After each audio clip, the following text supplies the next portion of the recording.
Thunder broke just as Lily stepped through the doorway. Rain clawed at the windows like desperate fingers. Her father's room smelled of alcohol and regret. He lay still, eyes wide with something between shame and surrender. In his frail hand, a crumpled photograph. Her mother smiling, holding Lily as a child. "I'm not your real father," he whispered, his voice a crack in a storm. Silence roared louder than the wind. Lily froze, breath strangled, the walls shrinking inward. His eyes begged for forgiveness he never earned. "She never told you. I stayed, because I loved you like my own." Then he was gone. Just like that, truth flung like ash into fire. The world she knew collapsed into echoes. She was someone else now. No past. No ground beneath her feet. Just questions. Just rain. Lily sat alone in the hallway, soaked, knees pulled to her chest. The photo trembled in her fingers. Her world felt stolen. Every bedtime story, every hug, every sacrifice, was it all a lie? Or a love stronger than blood? She remembered how he taught her to ride a bike, how he bandaged her knees, how he danced with her on her prom night when no one else showed up. Yet now, the foundation beneath all those memories had cracked. He had loved her. That much was real. But the question haunted her, why didn't she know? What else had been hidden? Her mother's silence suddenly felt cruel. Was she protecting her, or punishing her? Lily's breath hitched. Her name felt foreign in her mouth. Who was she? Her identity had splintered with that whispered truth. And in the echo of her father's last words, she wasn't sure what remained. Outside, the rain slowed to a whisper, like the world itself had run out of words. Lily stood beneath the eaves, watching droplets race down the window glass. Her reflection stared back at her, unfamiliar, fragmented. She was no longer the daughter she thought she was. But strangely, that didn't erase the years they shared. Could truth and love coexist in the same breath? She wasn't sure. All she knew was the ache in her chest, heavy and constant. Her hands trembled, not from the cold, but from the weight of new knowing. Across the yard, the wind moved through the trees like an old hymn.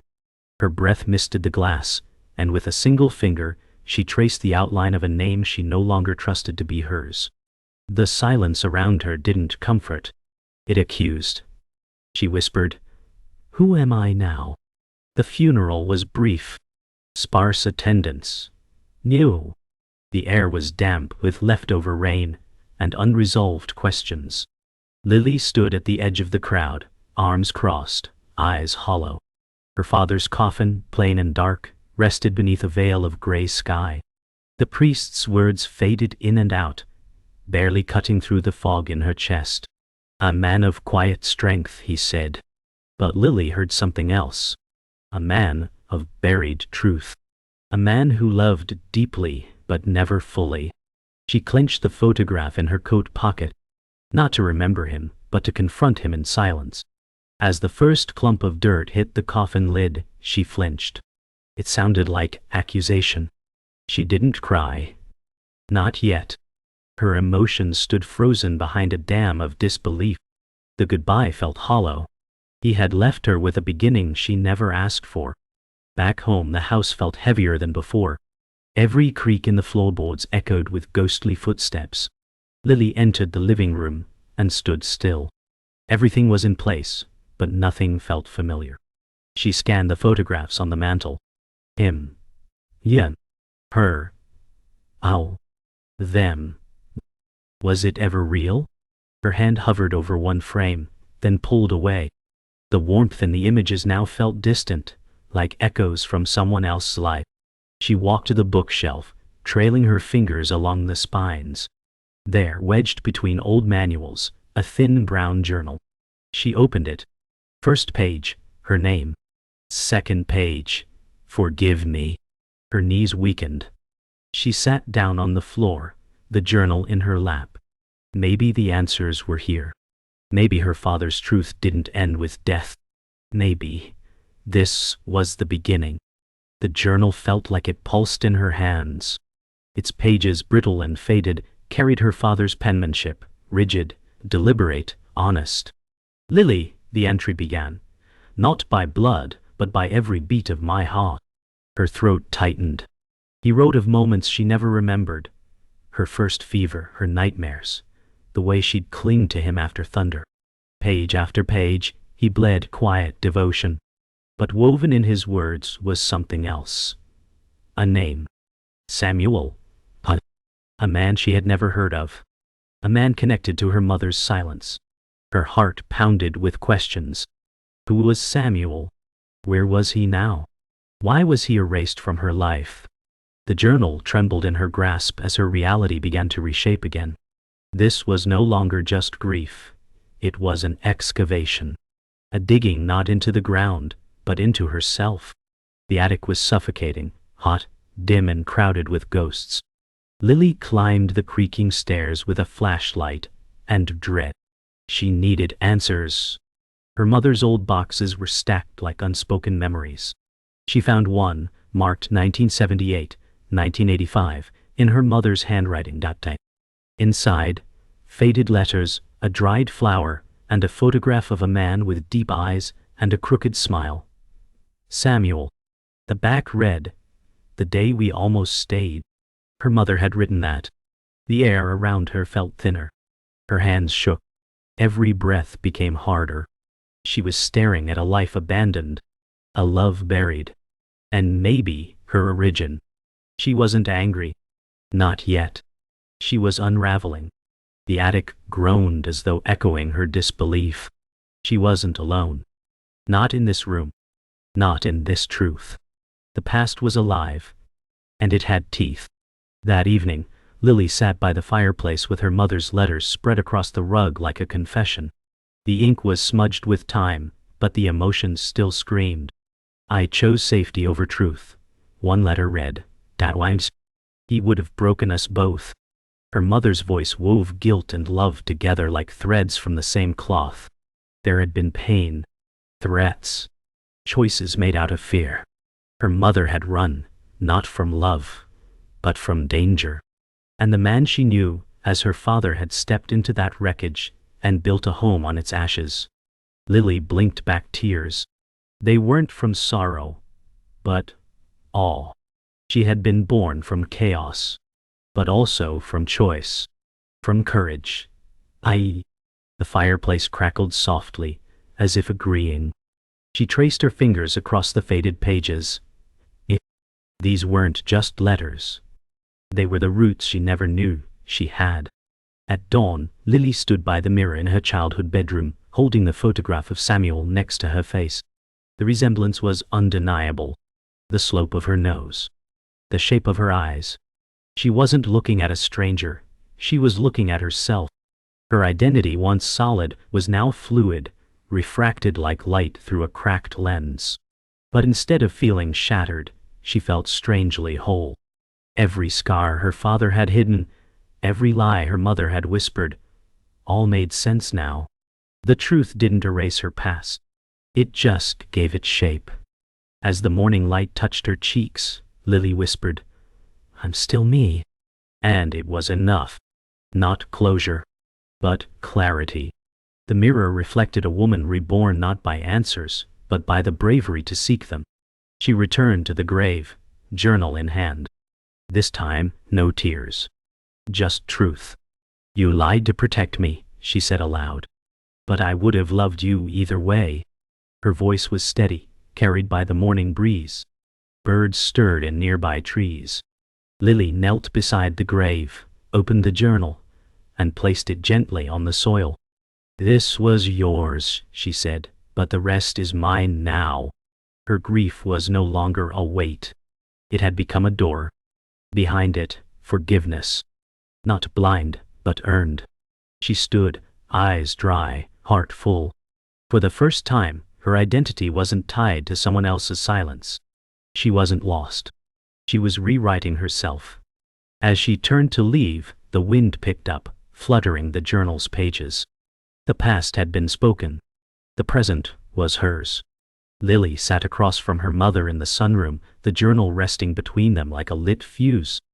Her mother's face, usually unreadable, softened under the morning sun. "You found him," she whispered. Lily nodded, heart pounding. "You didn't just protect me. You erased him." Her mother blinked slowly. "I chose love," she replied. "I chose peace over chaos." The air buzzed with unsaid words. "You chose fear," Lily snapped, voice trembling. "You decided for me." Her mother looked away. "And you've lived a life filled with love. Was it so wrong?" The room cracked with tension. Lily's jaw tightened. "It wasn't yours to decide." Their silence wasn't peaceful. It was fractured. The journal sat still, a witness to truths long buried. Neither woman moved. But in that stillness, a wall between generations blazed. The next morning, Lily visited the town library, clutching the photo of Samuel. She needed more. Needed truth that wasn't filtered through pain. In the archives, she searched yearbooks, newspaper clippings, anything with his name. A librarian, an older woman with a sharp memory, paused when she saw the photo. Samuel, he was intense, quiet, didn't belong here. She paused. He left suddenly. Some said your mother ran off with him, others said he hurt her. Lily's pulse quickened. Was he dangerous? The woman looked away. He was broken, not evil. Lily closed her eyes. This wasn't a clean story. There were no villains here, only damage passed on like inheritance. Still, she needed to know. She had found the man who made her. Now she had to meet him. Or whatever was left. The address was barely legible on the back of an old envelope. A remote cabin tucked in the hills north of town. The road there was narrow and winding, flanked by dying trees and whispers of abandonment. Lily parked outside, breath fogging the glass, hands trembling. The cabin was silent, weathered, forgotten by time. She stepped out, gravel crunching underfoot. Every part of her screamed to turn back, but she knocked. No answer. Just wind. A second knock. Then slow footsteps. The door creaked open, revealing an older man, unkempt beard, hollow eyes, decades of sorrow carved into his skin. "Lily," he rasped. Her chest caved inward. He knew. He had been waiting. But for what? Redemption? Punishment? A reckoning was at the door, and she had brought it. They sat in silence for what felt like hours. Samuel's cabin smelled of firewood and loneliness. He poured tea with trembling hands, avoiding her eyes. "I never stopped wondering," he said. "But your mother, she needed safety. I wasn't that."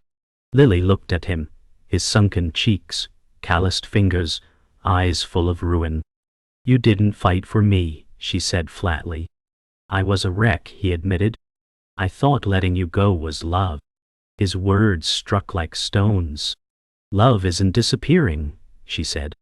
"Love stays." He nodded, shamed. "I thought about you every day." A tear slid down his cheek. "But I didn't deserve you." She inhaled sharply. "You didn't. But I came anyway." Her words weren't forgiveness. Not yet. But they were a beginning. A space carved from truth, not fantasy. Lily stood outside the cabin, eyes on the tree line, lungs filled with pine and fog. Inside, Samuel sat alone again, this time not with regret, but release. They hadn't hugged. No grand reconciliation. But they had seen each other. And that was enough. As she walked toward her car, the wind lifted her hair like a blessing. Her heart was raw, but real. Pain had opened doors that lies had sealed shut. She wasn't whole, but she was true. And in the ache of that truth, she found a strange peace. She looked back once. Samuel hadn't come to the window. Maybe he never would. But she had faced him. Faced herself. And now, the path ahead was hers. Not inherited. Not chosen for her. Hers alone. Back in town, Lily visited the hospital's record archives. Her father had been a quiet man, but secrets like his rarely rested alone. With special permission and trembling hands, she flipped through a stack of aging medical files. And there it was, a document that shattered every thread she thought was stitched. Blood type. Oh, hers, AB. It was impossible. Her throat dried. A sticky note was clipped to the back of the file, written in her mother's hand. Don't tell her. Let love be enough. The world spun. Her entire identity had unraveled once already, but this was a deeper cut. Neither man was her biological father. Samuel hadn't been her origin, only her mother's first heartbreak. She was born of someone else. An unknown name. An untold story. Her breath fractured. She was the child of 3 ghosts, and none of them had stayed. Outside, Lily wandered aimlessly along the hospital's outer garden, her body moving but her mind screaming. The truth unraveled everything. Again. Her father wasn't her father. Samuel wasn't her father. She was no one's daughter. Just a result. A fracture of choices, silences, and shame. She stopped by the pond, her reflection trembling on the surface. Who am I if not theirs? She whispered. The question vanished into the breeze. She sank onto a bench, holding the sticky note like a verdict. Was love still enough when everything else was a lie? The sun dipped behind clouds, turning the water silver. She could feel the emptiness stretching inside her, a void where belonging should be. And yet, in that void, there was space. Maybe the kind of space where something new could be built. Not from blood, but from truth. She drove to the lake where her mother used to take her as a child. The place felt timeless, unbothered by human chaos. Wind rustled the trees, and waves lapped gently at the shore. Lily stood barefoot on the pebbled edge, arms crossed tightly against her chest. Her memories of that place weren't lies. They were real, even if their roots had been twisted. She remembered laughter, warm hands brushing sand from her knees, lullabies whispered into moonlit air. That had been her mother. That had been love. She let the wind touch her face like it had years ago. Maybe her blood was unknown. But her experience wasn't. The woman who raised her, lied to her, protected her, was still her mother. Painful, imperfect, undeniable. And in that knowing, Lily exhaled for the first time all day. That night, she returned to her mother's home. They sat in silence, firelight flickering between them. Lily finally asked, "Do you know who he was?" Her mother hesitated, then nodded slowly. "He was a moment I never wanted to remember, a mistake that gave me you." Lily's heart wavered. "Why not tell me?" Her mother's voice broke. "Because I didn't want you to carry my shame. I wanted you to have love without the shadows." Tears welled in Lily's eyes, not from anger but sorrow. "But now I carry them anyway." Her mother nodded again, aged by regret. "And yet, you're stronger than I ever was." Lily reached forward, grasping her mother's hand for the first time in weeks. The pain between them didn't vanish, but it softened. Love hadn't been erased by truth. It had survived it. Later that night, Lily stood before her childhood bedroom mirror again. The woman staring back wasn't broken. She was rewritten, not erased. Her identity, once carved by others, now belonged to her. She wasn't a victim of secrecy. She was a survivor of it. Her life had been built on half-truths, yes, but also on devotion, sacrifice, and imperfect love. The pain no longer felt like betrayal. It felt like a bridge between past and present, between what was and what could be. She whispered to her reflection, "I'm not who they told me I was, but I'm still me." And that was the beginning of peace. Not the kind sung in songs or found in books, but the kind earned one broken truth at a time. Lily stood on the hill above the cemetery, wind dragging at her coat. In her hand was the last letter she would ever write. It wasn't addressed to any of them. Not her mother. Not Samuel. Not Samuel. Not the man she once called father. It was to herself. Her younger self. The girl who thought love was simple, who thought truth and kindness always walked hand in hand. She read it aloud into the wind, every word an offering. You were never broken, only buried. Beneath their choices, their fears, their silence. Her voice cracked but didn't falter. You survived it all. And now, you're free. She lit the edge of the letter, flames dancing toward the sky. The wind carried the ashes like absolution. She wasn't mourning anymore. She was releasing. And that made all the difference. Later that evening, Lily returned to the lake. This time, not in search of memories, but to let them go. She walked slowly along the shore, dropping pebbles into the water with each step. Each one held a name. Mom. Plunk, died. Samuel. Plunk, died. Him. Plunk, died. And then, silence. She paused, the final pebble clenched in her fist. Ning. It was heavier somehow.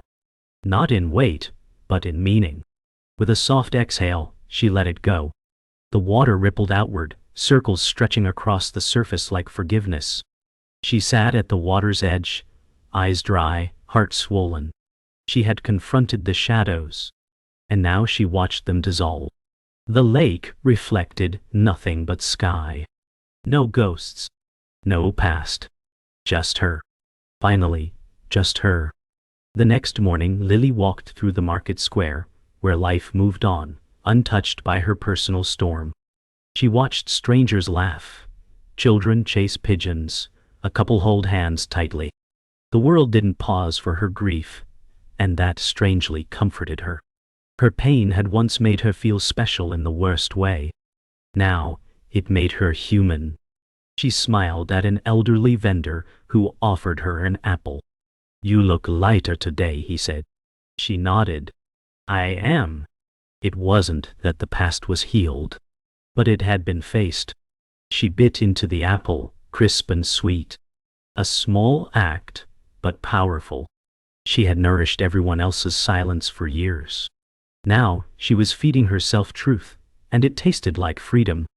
That night she lit a candle and sat in the middle of her living room floor, surrounded by silence. No photos, no journals. Just her and the flame. She closed her eyes and breathed deeply. Each inhale was forgiveness. Each exhale, release. She pictured each person as a floating lantern, her mother drifting away with softened light, Samuel fading into mist, and her unknown father, just a speck of warmth on the horizon.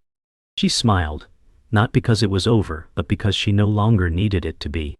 Grief had changed its shape. It was no longer a wound. It was a scar, and she wore it like armor. The flame flickered gently. For the first time, Lily felt whole in her aloneness. Not broken, just becoming. At dawn, Lily opened the window. The air was cool, sharp with promise. A bird sang nearby, its notes piercing the quiet like truth. She stood at the sill, no longer searching. Not for origins. Not for reasons. Just for the next breath. And it came. Steady. Clean. Mundane. She watched the sky turn amber, the kind of light that made everything feel new. Her story didn't need a final answer. It needed movement. And she was ready. She whispered to the sky, I forgive you all. Then after a pause, and I forgive myself. The wind didn't answer, but it moved through her hair like agreement. The healing wasn't dramatic. It was quiet, sacred, and it was hers. Finally and fully hers. Weeks passed. Life resumed its rhythm, not louder, just steadier. Lily sat at a cafe by the window, sipping tea alone. But this time, aloneness didn't sting. She watched people pass, wondered about their hidden lives, their buried truths. Everyone carried something silent, she thought. The world was stitched with quiet pain, but maybe also with quiet strength. She reached into her bag, pulled out the final letter from her father, the man who raised her. She hadn't opened it until now. Inside, one sentence. You were the only thing I ever got right. Her eyes brimmed. She folded it gently and placed it back. No ceremony. Just truth. She smiled faintly at her reflection in the window. The past was still there, but it no longer decided who she was becoming.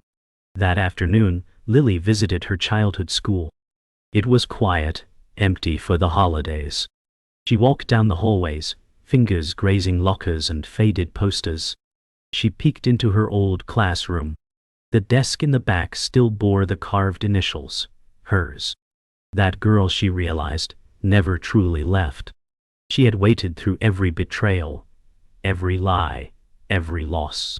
Lily sat at the old desk and closed her eyes.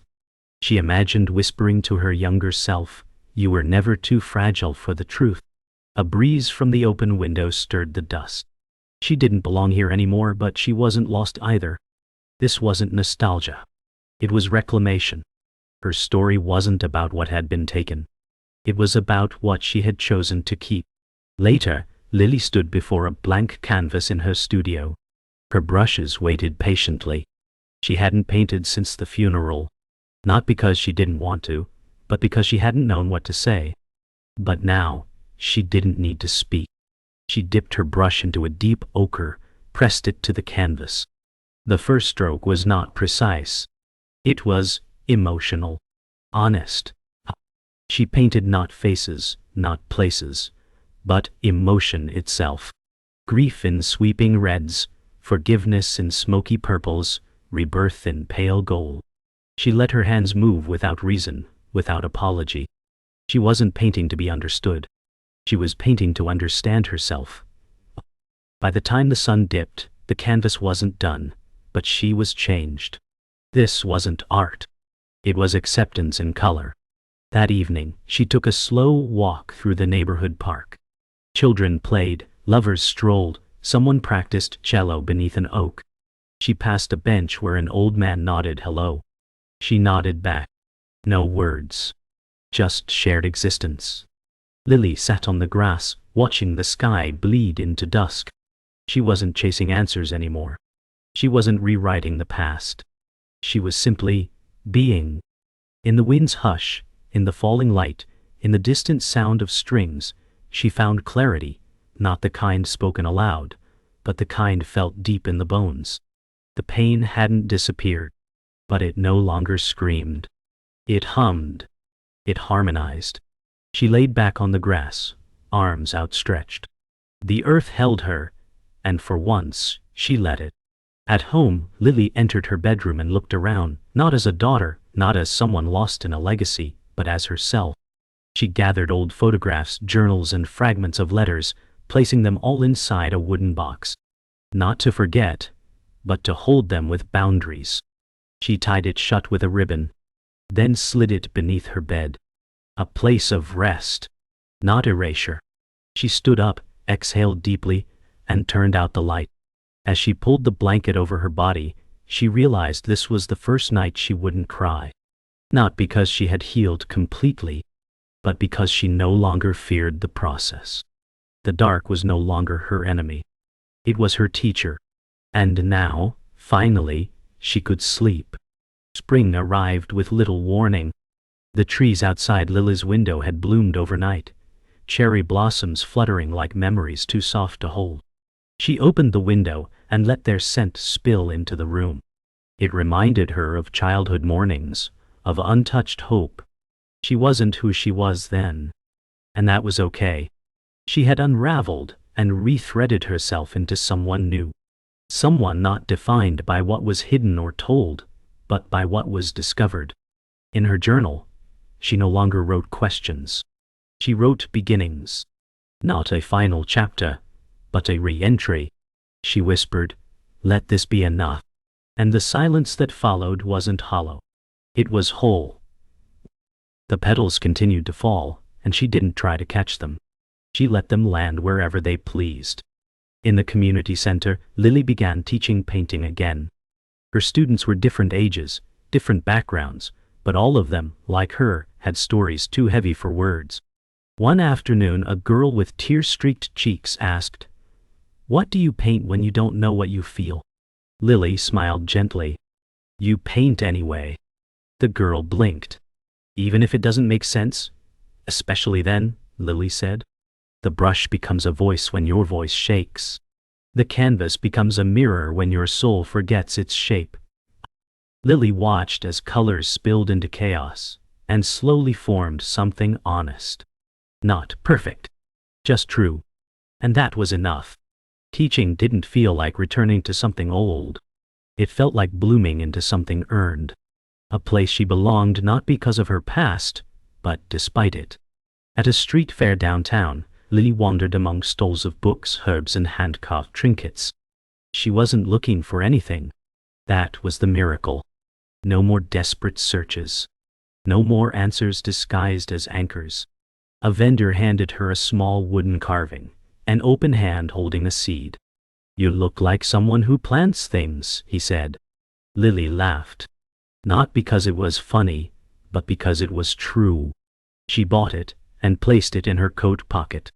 A symbol not of what she had lost, but of what she could still grow.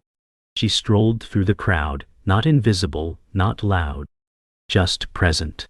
And presence, she had learned, was its own kind of salvation. One step at a time, she moved forward without the burden of needing to arrive. Lily sat beneath an old willow tree by the lake, sketchbook in her lap. She no longer feared solitude. It was no longer silence, it was sacred. She drew the branches above her, soft lines curling like questions she no longer needed answered. The lake shimmered in the distance, still and sure. Around her, time slowed. No ghosts, no shadows, just the present. She smiled and whispered, I made it. Not to the world, to herself. It wasn't a victory cry. It was a gentle truth. Her life wouldn't be a straight path, but it would be hers. She ran her fingers over the paper, not erasing mistakes, just turning them into texture. She had accepted the art of not knowing, and in that, found everything. Night returned gently. Lily stood beneath the stars, arms folded across her chest, not as armor, but as peace. She looked up at the dark, vast sky, and saw nothing she could hold. And for the first time that didn't frighten her. Not knowing, not owning, not naming, these were no longer wounds. They were invitations. She closed her eyes. Everything she had once fought against, the silence, the loss, the truth, had become her teachers. And she had listened. She whispered one last thing to the night. I don't need to be whole to be real. The wind didn't answer. It didn't need to. The stars simply remained, unmoved. And Lily finally let go.